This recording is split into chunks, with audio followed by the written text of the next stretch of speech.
জিন এবং ইনসানের দল, ইনিস্তাতাতুম, যদি তোমাদের শক্তি আছে, তাকত আছে, আসমান জমিনের যে একটা এরিয়া আছে, এই এরিয়ার বাইরে দাও, সেখানে গিয়ে মদ খাও, জিনা করো, সুদ খাও, ঘুষ খাও, ভণ্ডামি, যা কিছু করার ইচ্ছা আছে, এই আসমানের বাইরে যে করো। কারো ক্ষমতা আছে? যাইতে পারবে না কিনারার বাইরে? ইল্লা বিসুলতান। কেউ যদি বাদশাহী দ্বারায়, টাকার দ্বারায়, ছেলে গৌরবে যদি কেউ যদি মাস্তানি করে, লোহার কড়া গরম করে মজকের মধ্যে ঢুকে দেওয়া হবে, পায়খানা রাস্তা দিয়ে বের হয়ে যাবে। জোরে কান্না হবে। আল্লাহ রাব্বুল আলামিন বলেন, ইয়া আইয়ুহাল্লাযীনা আমানু ইন্নামাল খামরু ওয়াল মাইসিরু ওয়াল আনসাবু ওয়াল আযলামু রিজসুম মিন আমালিশ শাইতান। জোরে কোন আল্লাহু আকবার। আল্লাহ রাব্বুল আলামিন বলেন, ইয়া আইয়ুহাল্লাযীনা আমানু, হে বিশ্বের ঈমানওয়ালা, ইন্নামাল খামরু ওয়াল মাইসিরু, মদ খাওয়া এবং জুয়া খেলা, ওয়াল আযলামু, বছরে কাতি মাস, আমাবস্যা, পূর্ণিমা রাতে, কালী পূজার দিন ডাব্বুর মধ্যে ভাগ্য পরীক্ষা করা করে না নাই? মুসলমানের পোলা করে না নাই? মুসলমানের সুলতান কালী পূজার মধ্যে ভাগ্য পরীক্ষা করা, রিজসুম মিন আমালিশ শাইতান। আল্লাহ রাব্বুল আলামিন বলেছেন, এই সমস্ত হলো শয়তানের কাজ, এটা মুসলমানের কাজ নয়। কোন মুসলমানের সন্তান যদি বছরে কালী পূজার দিন যদি ভাগ্য পরীক্ষা করার জন্য 10 টাকা যদি জুয়ার দানে ধরেছো, 1000 বার আল্লাহর কাছে তওবা করে, নামাজ পড়ে তওবা করে নাও, তা না হলে ইসলাম থেকে খারিজ হয়ে যাওয়া। মুসলমানের সন্তান ভাগ্য পরীক্ষা করার যদি ইচ্ছা আছে, এইরকম ধর্মীয় মাহফিলে, মসজিদে ভাগ্য পরীক্ষা করো, মাদ্রাসায় তুমি একটা রুম বানিয়ে দাও, মসজিদে একটা ওযুখানা বানিয়ে দাও, মসজিদের একটা গুনমুজ তৈরি করে দাও। কিয়ামত পর্যন্ত, যতদিন পর্যন্ত ওই মসজিদের মধ্যে মানুষ নামাজ পড়বে, মানুষ তাসবিহ তেলাওয়াত করবে, অতদিন পর্যন্ত তুমি কবরে শুয়ে থেকে আল্লাহ রাব্বুল আলামিন তোমার কবরে নাকি পৌঁছাইয়া দিবে। জোরে কোন সুবহানাল্লাহ। আর মুসলমান বাবাজি, আল্লাহ রাব্বুল আলামিন বললেন, এ বিশ্বের মুসলমান, তোমাদের ভিতর থেকে এমন একটি জামাত হওয়ার দরকার, ওয়ালতাকুম মিনকুম উম্মাতুন ইয়াদউনা ইলাল খায়র ওয়া ইয়া'মুরুনা বিল মারুফ ওয়া নাহাউনা আনিল মুনকার। জোরে বলেন আল্লাহু আকবার। আর জোরে আল্লাহু আকবার। আমার মুসলমান বাবাজি, আল্লাহ তাবারক তাআলা বললেন, তোমাদের মধ্যে, সমাজের মধ্যে এমন একটি জামাত হওয়ার দরকার, যে জামাতটা নাকি মানুষকে খারাপ কাজ থেকে যাতে নিষেধ করতে পারে, ভালো থেকে যাতে অগ্রসর করতে পারে। তার মানে শিকড় খাওয়ার থেকে পিটাইয়া যাতে নামাজের দিকে আনতে পারে, মদ খাওয়ার থেকে যদি পিটাইয়া নামাজের দিকে আনতে পারে, জুয়া খেলার থেকে পিটাইয়া যাতে নামাজের দিকে আনতে পারে। আল্লাহ রাব্বুল আলামিন বলেছেন, তোমাদের মধ্যে এমন একটি জামাত তৈরি তোমরা করো, যে জামাতের উসিলা করে সমাজের লাভ হবে, সমাজ আগ বাড়িয়ে যাবে, ইসলামের লাভ হবে, মানুষের নামাজি হয়ে যাবে। বন্ধুরা আমার, আজকে মসজিদের মধ্যে যখন আযান হয়, নামাজে মুসল্লি পাওয়া যায় না, বলেন ঠিক কিনা? জানাজার নামাজে মুসলমান পাওয়া যায় না। ঈদের নামাজে, ফজরের নামাজে দেখবে যারা জীবনে নামাজ পড়ে না, ফজরের নামাজে দেখবেন সামনের কাতারে রেডি হয়ে থাকে, আছেন এরকম একটা দল, বছরে একদিন নামাজ পড়ে, এরা হলো হঠাৎ নামাজি। ধরে কোন ঠিক কিনা? আর একটা দল আছে যারা দেখবেন ব্যবসার নামাজ পড়ে, টুপি পকেটে কিন্তু মাথায় নাই। টুপিওয়ালা আলিম মানুষ দেখলে টুপিটা মাথায় দেখে, নামাজ পড়ে আসলাম, পঞ্চবারে কি কেউ জিজ্ঞাসা করছে যে তুই নামাজ পড়ছস কিনা? শুনাইতেছে যে আমি নামাজ পড়ি, আসলে ও জীবনও নামাজ পড়ে না, আর এটা ব্যবসার টুপি। আছেন এরকম কিছু মুসল্লি? আছে না নাই? অনেক মুসল্লি আছে ঠান্ডার মধ্যে ওযু ছাড়াই নামাজ পড়ে। কথা, ওযু কেডা করে এই ঠান্ডার মধ্যে? হুজুর রেখে খালি দেখা নাকি আমি নামাজ পড়ি? হুজুর কি জান্নাতের মালিক? এ ভাই, হুজুর জান্নাতের মালিক? হুজুরের কবরে হুজুর যাব, তোমার কবরে তুমি যাবা। হুজুরকে দেখানোর জন্য তোমার নামাজ আল্লাহ পছন্দ করবে না। তোমার নামাজ ইখলাস নিয়ে পড়তে হবে। সকালবেলা মোরকে দেখবেন ডাক দেয়, কুকুরু কুক কয়। এই মোরকে যে গাছের উপরে ডাকে, এর একটা উদ্দেশ্য আছে। এ মানুষ, তাহাজ্জুদের নামাজ পড়। কত ঘুমাস? ঘুমার সময় তো আসতেছে, জীবনের ঘুম তো কবরে একবারে দিবি, নামাজ পড়। শিয়ালে মনে মনে ভাবে যে এত সুন্দর ডাক ডাকে, স্বাস্থ্যপাতি তো না জানি কত ভালো। আস্তে আস্তে এই মুরুখের কাছে যায়, চিল্লাস কার? কয় মানুষের জায়গায় যে নামাজ পড়ানোর জন্য। কয় তুই পড়বি না? বলে পড়বো। কয় তাহলে নিশায় দুইজনে একসাথে পড়ি। শিয়ালে কয়। মুরুখে কয় না, নামাজ তো জামাতে না পড়লেও না। কয় জামাত পড়বি, আবার এটা আবার কিবা করে? কয় ইমাম সাহেব ছাড়া জামাত হবো না। মোরকে কইতেছে, কয় ইমাম সাহেব কই? শিয়ালে জিজ্ঞাসা করে, ইমাম সাহেব কই? বলে আপনি থাকেন, আমি ডাইকে আনি। শিয়ালে তখন ওখানে থাকে, মোরকে দৌড়তে বাড়িতে গেছে, যাইয়া কুকুর ভাইয়ের সাথে পরামর্শ করতেছে। কয় আমি মানুষকে ডাকি, শিয়ালে ডিস্টার্ব করে। কয় হয় নাকি? বলে হ্যাঁ। বলে তুই যা, আমি আইতেছি। মোরকে নাচতে নাচতে আইতেছে। শিয়ালে কয় তাড়াতাড়ি এসো, সময় আইলো। শিয়ালের মনের ভাব হলো আসলে ধৈর্য খাইয়া হয়তো নিয়ে জঙ্গলে যাব। এখন কিছুক্ষণ পরে মোরকরে যখন শিয়ালে ডাকতেছে, শিয়ালে কুকুরের মাথা থেকে কইতেছে, এটা কেডা? কয় এটি তুই ইমাম সাহেব। শিয়ালে কয় আমার তো আজকে নামাজ হইল না। কয় কে? কয় ওযু নষ্ট হয়ে গেছে, আর জীবনে নামাজ হবে না। আমাদের যে নামাজ, নামাজের মধ্যে যদি কারো মশা ধরে, এমন ঘুষি মারে, ও ঘুষি মানুষের মারলে মানুষ মেরে দেবো। চিন্তা করেন নিয়ত কোথায় থাকে। আহারে মুসলমান, আজকে কোকরাঝারে 12 গন্ডগোলে অনেক মুসলমান মারা গেছে। ওই কোকরাঝারের মুসলমান রমজান মাসে পান্তা ভাত দিয়েও মদ খাইতো, রোজা থাকা বাদ দিয়া। আল্লাহ সহ্য করতে পারে নাই। যেখানে গুনাহ বেশি হবে, আল্লাহর গজব অনিবার্য, 1 সেকেন্ড এদিক সেদিক হবে না। বেতের আড়ায় যখন আগুন ধরে, খালি পাখাটা পড়ে না, কাঁচাটা সহকারেই পড়ে। কোন ঠিক কিনা? গজব আসলে খালি আপনারা মরবেন না, উলামা সহ মরব। আল্লাহ কোরআনের মধ্যে বললেন, ওয়াসিকাল্লাযীনা কাফারু ইলা জাহান্নাম যুমারা।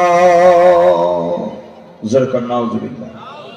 আল্লাহ তাবারক তাআলা কাফেরদেরকে পিটাইয়া পিটাইয়া জাহান্নামের দিকে নেবে। জুমারা শব্দের অর্থ হলো কোট, জামাত। এইরকম জামাত, দলে দল পিটাইয়া তাদেরকে জাহান্নামের দিকে নেবে। ওয়াসিকাল্লাযীনা কাফারু ইলা জাহান্নাম যুমারা। মুহতারাম দোস্ত বুজুর্গ, কাফেরদেরকে আল্লাহ রাব্বুল আলামিন পিটাইয়া পিটাইয়া জাহান্নামের দিকে নেবে। জাহান্নামের দিকে তারা যাইতে চাবে না। তাদের হাত দুটো পিছনের দিকে মোড়া দিয়ে বান্ধা হবে। বান্দা তাদেরকে পিটান শুরু করবে। যে লাঠিটা পিঠাবে, সে লাঠিটা বসিরি কালের মতন করা হবে। একবার মারার সঙ্গে সঙ্গে শরীরের থেকে চামড়া রক সহ ছিঁড়ে ছুটতে চলে আসবে। আবার পরিণত চামড়ায় আবার নতুন করে জ্বালাবে, আবার পিটাবে। এইভাবে পিটাইয়া পিটাইয়া জাহান্নামের কিনারে নেওয়া হবে। বন্ধুরা আমার, বিশ্বের মুসলমান, শুনে রাখো, জেনে রাখো, আল্লাহ রাব্বুল আলামিন কোরআনুল কারীমের মধ্যে ঘোষণা করে দিলেন, ওয়া কুনতুম আযওয়াজান সালাসা। আমার মুসলমান বাবাজি, আল্লাহ রাব্বুল আলামিন কোরআনুল কারীমের মধ্যে বললেন, কিয়ামতের ময়দানে মানুষকে 3টা দলে ভাগ করা হবে। একটা দল থাকবে আরশের ডান পাশে, আর একটা দল থাকবে আরশের বাম পাশে, আর একটা থাকবে জমিন থেকে আসমানের মধ্যে স্থলে। আল্লাহ রাব্বুল আলামিন এই কথা কোরআনের স্পষ্ট আয়াতের মধ্যে বলে দিলেন। আমার মুসলমান বাবাজি, তার অর্থ হলো গিয়া ডান পাশের লোকগুলো হযরত আদম আলাইহিস সালাতু ওয়াস সালামের ডান পিছনের দিকে তারা জন্ম হবেন। বন্ধুরা আমার, এই ব্যক্তিরা মুত্তাকিন পরহেজগার হয়ে যাবে। তারা নামাজি লোক, তারা সদকাকারী, তারা দানকারী, তারা জলসায় বসে আল্লাহর কালামুল্লাহ শরীফের বয়ান শুনেছেন, রাসূলের কথা শুনেছেন, মসজিদের মহব্বত তাদের অন্তরে ছিল। আল্লাহ রাব্বুল আলামিন এই ব্যক্তিদেরকে আরশের ডান পাশে জমা করে দিবেন। আমার মুসলমান বাবাজি, বন্ধুরা আমার, আল্লাহ রাব্বুল আলামিন এই ব্যক্তিদের আমলনামা ডান হাতে দিবেন, আর এরা হাসতে হাসতে আল্লাহর জান্নাতে চলে যাবেন। আর একটা দল থাকবে আরশের বাম পাশে, এই ব্যক্তিরা হযরত আদম আলাইহিস সালাতু ওয়াস সালামের বাম পিছনে থেকে তারা জন্ম হবেন। বন্ধুরা আমার, এই ব্যক্তিদের আমলনামা বাম হাতে দেওয়া হবে, আর এদেরকে পিটাইয়া পিটাইয়া জাহান্নামে দেওয়া হবে। এর ভিতরে মদখোর থাকবে, সুদখোর থাকবে, ঘুষখোর থাকবে, জিনাখোর থাকবে, গাঁজাখোর থাকবে। আমার মুসলমান বাবাজি, সকলখোর থাকবে, বেঞ্চবি থাকবে। এই দলগুলো এদের আমলনামা বাম হাতে দেওয়া হবে। আল্লাহ রাব্বুল আলামিন পিটাইয়া পিটাইয়া তাদেরকে জাহান্নামের মধ্যে নিক্ষেপ করে দেবে। বলেন নাউযুবিল্লাহ। আর একটা দল থাকবে মধ্যস্থলে, সেটা থাকবে ওলিদের দল, বুজুর্গানের দল, সুহাদা, পয়গম্বর, রাসূলগণ। আল্লাহ রাব্বুল আলামিন নবীকে বলতেছে, নবী গো, যতই পয়গম্বর রাসূলগণ থাক না কেন, কিন্তু তোমার একটা উম্মত জাহান্নামে থাকা অবস্থায় পৃথিবীর কোন ওলি, কোন বুজুর্গ আল্লাহ রাব্বুল আলামিনের জান্নাতে যাবে না। জোরে বলুন সুবহানাল্লাহ। আজকে আমরা সেই নবীর উম্মত, এই নবীর উম্মত হইয়া নাম্বার 1 আমাদের যদি আমল ঠিক করার ইচ্ছা আছে, প্রথম নম্বরে আপনার বাড়ির স্ত্রীকে আপনি পর্দায় রাখেন, ওকে নামাজি বানিয়ে দেন, ওনাকে কোরআন তেলাওয়াতকারী বানান। আপনার যাতে প্রত্যেকটা সময় যাতে পবিত্রতার হালত আপনার সাথে সারা দিতে পারে। আপনার ফ্যামিলিটা ক্লিয়ার পবিত্র হয়ে যাবে, আপনার ফ্যামিলিতে কোরআনের মর্যাদা চলে আসবে, নামাজ চলে আসবে, হ্যাঁ, হক্কানি ইলম আপনাদেরকে আল্লাহ পাক দান করবে। আপনার ফ্যামিলির 1 নম্বরে মেন গার্জিয়ান, মেন হ্যান্ডেলিং হলো মা মানুষ। যদি আপনার স্ত্রী আছে, ওনাকে আপনি পবিত্র বানান, ওনাকে নামাজ পড়ান, ওনাকে পর্দায় রাখেন। উনি যে রান্নাবাড়ি করে খাওয়াবে আপনাকে, ওই রান্নাবাড়ি করার আগে ওনাকে ওযু এবং পবিত্রতার সহিত কিভাবে রান্নাবাড়ি করে সেই ট্রেনিংটা আপনি দেন। তারপরে আপনার ভিতরে ইলম ঢুকবে, তারপরে আপনি মসজিদ ভালোবাসবেন, আপনার ভিতরে দ্বীনের কথা ভালো লাগবে, আপনার ভিতরে কোরআনের কথা ভালো লাগবে। তা না হলে ইসলাম কোনোদিনও আগ বাড়াইতে পারবেন না। ইসলাম আগ বাড়ানোর যদি ইচ্ছা আছে, তাহলে আমাদের এইগুলা কাজ করতে হবে। আল্লাহ রাব্বুল আলামিন বললেন, قل للمؤمنات يغضضن من أبصارهن ويحفظن فروجهن। বিশ্বের মুসলমান, আল্লাহ রাব্বুল আলামিন রাসূলকে ডাকতে বললেন, ইয়া রাসূলুল্লাহ, ইয়া হাবিবাল্লাহ, সারা বিশ্বের মুমিন মহিলাদেরকে তুমি জানিয়ে দাও, এ মহিলা, যখন তুমি রাস্তায় বের হও, তোমাদের নজরগুলো নিচের দিকে রাখো, এদিক সেদিক মানুষের ছেলের দিকে তোমরা তাকিয়ে দেখিও না। ওয়ায়াফাজনা ফুরুজাকুন্না, তোমাদের গুপ্ত স্থানগুলোকে তোমরা হেফাজতে রাখো। এই পাওয়ার আল্লাহ কোরআনের মধ্যে দিয়ে দিলেন মহিলাদেরকে, তাদের নজরগুলো নিচের দিকে রাখা, এদিক সেদিক যাতে তারা তাকায় না দেখে, আর তাদের গুপ্ত স্থানগুলো পর্দায় হেফাজতে আল্লাহ পাক রাখতে কইছে।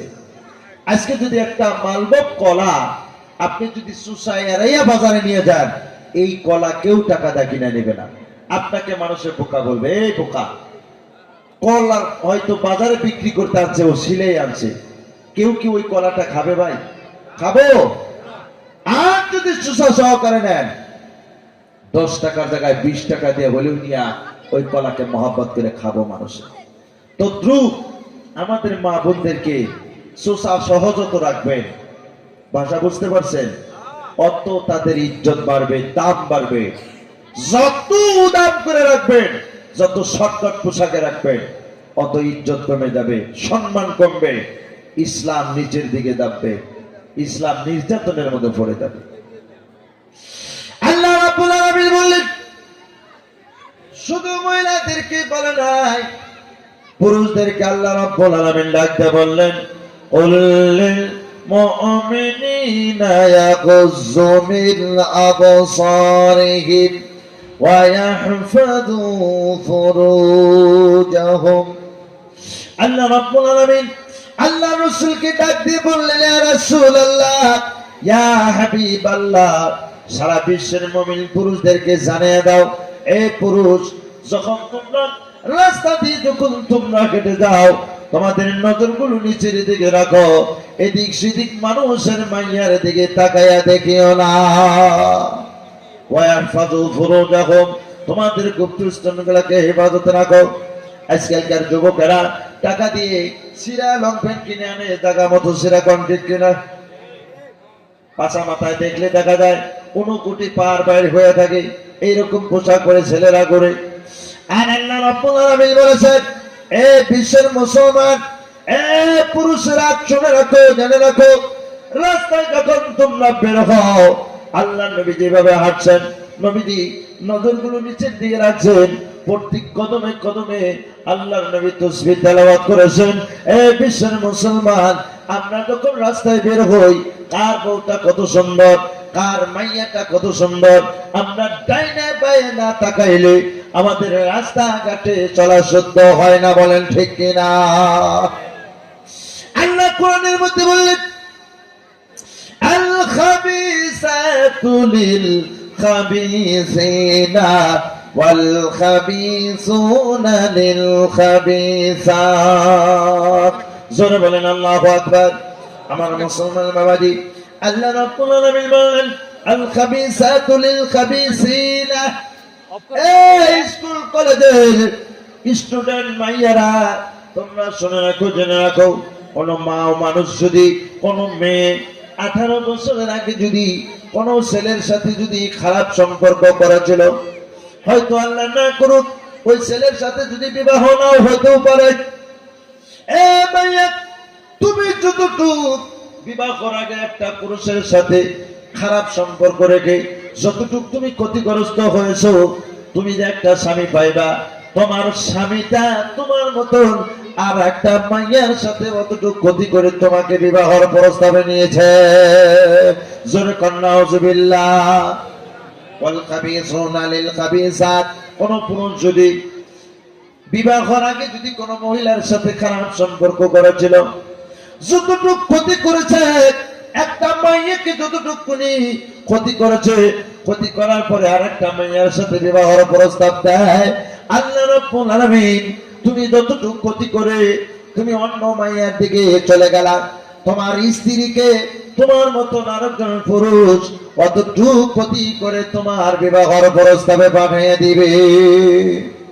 তুমি নিজেও পচা কোমর, নীলাও পচা কোমর, কোনটা ভালো রে ভাই? ভালোর জন্য ভালো, খারাপের জন্য খারাপ। তুমি যদি পচা কোমর, তোমার ভাগে পচা কোমরই পড়বো, ভালো কোমর খা রাখবো না। ভাষা বুঝতে পারছেন? তুমি যদি বদমাশি করেছ, যতটুক হক তুমি নষ্ট করে তুমি একটা মাইয়াকে বিবাহের প্রস্তাবে নিয়েছ, তোমার স্ত্রীকে অন্য একটা ছেলে অতটুক শয়তানি করে খারাপই করে তোমার বিবাহের প্রস্তাবে পাঠাবো। বাবারা, এই জন্য এই দুনিয়ায় আমরা যাতে শয়তানি বদমাশির থেকে আল্লাহ পাক আমাদেরকে হেফাজত করুক। আজকের থেকে আপনারা একটু আজকের থেকে তওবা করে নেন। জীবনে যত গুনাহ করেছেন করছেন, আজ থেকে বিবাহের আগে কোনো মাইয়ার দিকে কেউ তাকাইয়া দেখবেন না। তাহলে আপনার প্রস্তাবে আল্লাহ পাক এমন একটা মাইয়া আপনার প্রস্তাবে মিলাইয়া দিবে যে মাইয়াটা পাক দামন থাকবে, ওই মাইয়াটা কোনো ক্ষতিগ্রস্ত হয় নাই।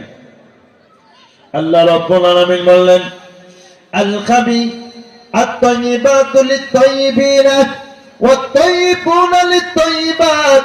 এই বিশ্বের মুসলমান, আল্লাহ রাব্বুল আলামিন বলল, এই বিশ্বের মুসলমান, তুমি যদি একজন পবিত্র পাক দামন মহিলা, তুমি কোনদিন বিবাহের আগে কোন ছেলের সাথে খারাপ সম্পর্ক করো নাই, ও বুবুজান, তোমার যে একটা স্বামী আসবে, ওই স্বামীটা এত ভালো হবে, এত সুন্দর হবে, ওই স্বামীটা বিবাহের আগে জীবনে কোনো মাইয়ার সাথে খারাপ কাজ করে নাই। যেরকম সুবহানাল্লাহ।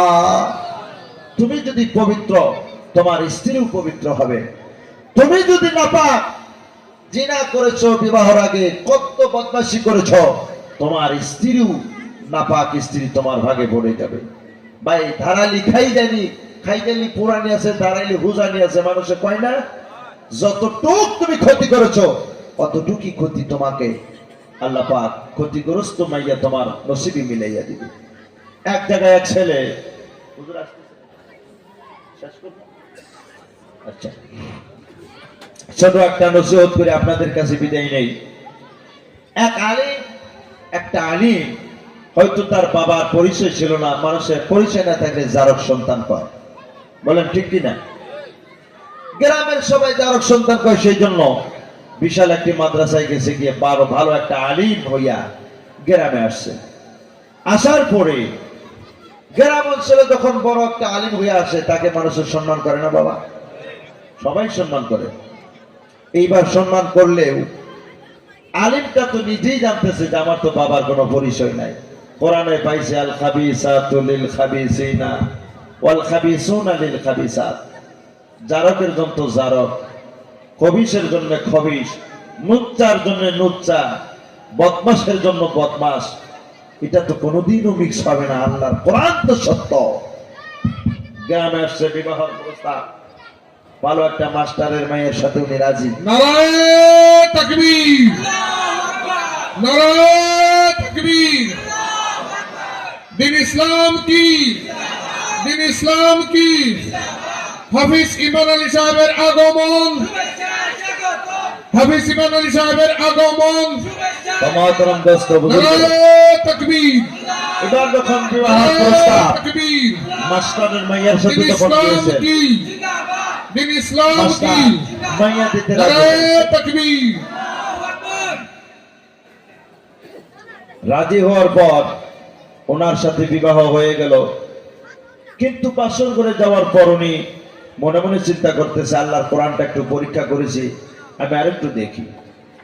ওনার স্ত্রীকে জিজ্ঞাসা করছে, তুমি কি অরিজিনালি পাক দামন মেয়ে? তুমি যদি পাক দামন, তাহলে তোমার মার কাছে সার্টিফিকেটটা তোমার নিতে হবে, তা না হলে আমি স্ত্রী হিসেবে তোমাকে একসেপ্ট করবো না। তখন উনি বাড়িতে গেছেন, যাওয়ার পরে তার মাকে যখন মা কয়ে ডাক দেয়, মা, ওর মা কয় যে বলো তুমি কি বলবা, বলতে চাই আবার বলে না, মানে বলতে জোর করতেছে যে আমি মানে কি বলি, মা মানে আমাকে কি বলে। তখন তার মাকে একদিন, 2 দিন, 3 দিন বলতে বলতে তার মাকে তখন বলে ফেললো, মা আমি কি সত্যিকারই আমার বাবার থেকে কি আমি হয়েছি জন্ম, না অন্য কারোর থেকে হয়েছি? তখন মাকে বলতো, মা তুমি সত্য কথাটা বলো আমাকে, নইলে তোমার জামাই আলিম মানুষ আমাকে একসেপ্ট করবে না। তখন তার মা সত্য কথাটা বলে যে তুমি তো তোমার বাবার থেকে হও নাই, অন্য কারোর থেকে হয়েছো। ঘুরে যখন বাড়িতে যাওয়া পরে স্বামীকে বলে, স্বামী গো, আপনি যেটা বলেছিলেন আমি বলেছিলাম, আমাকে অ্যানসার দিয়েছে। তখন তার স্বামী বলতেছে, আমি এই কথাটার অপেক্ষা আমি এতদিন ছিলাম। আসলে অরিজিনালি আল্লাহর কোরআন সত্য, কিয়ামত পর্যন্ত সত্যই থাকবে। মহতরম দোস্ত বুজুর্গ, সেই জন্য আপনাদেরকে বলে যায়, পৃথিবীর ভিতরে আপনি এক মুঠ কম খান, আপনার মেয়ে বা হয়তো আপনার স্ত্রী, আপনার ছেলেদেরকে সব সময় এই দিনের রাস্তায় রাখার চেষ্টা করবেন। বাচ্চাদেরকে 7 বছর থেকে নামাজ শিখান, মক্তবে পাঠান। মেয়েদেরকে 9 বছর যখন পার হবে ওদের সাথে একটু গার্ড থাকে, ওদেরকে একটু পর্দায় রাখেন, ইসলামিক শিক্ষা দেন। বিবাহের আগ পর্যন্ত আপনার দায়িত্ব আছে। আপনি বিবাহ দিয়ে দিলেন, স্বামীকে সমঝাইয়া দিলেন, তারপরে দায়িত্ব স্বামী বুঝবে।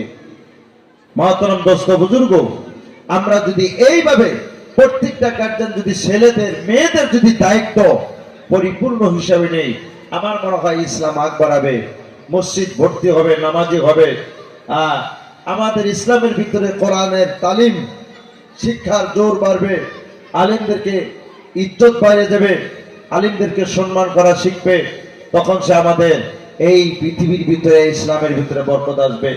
মহতরম দোস্ত বুজুর্গ, বলার জন্য অনেক কিছুই ছিল, সময় সংকীর্ণ, আধা ঘন্টায় তো আর ওয়াজ করাও যায় না, রাত অনেক, হুজুরও অনেক।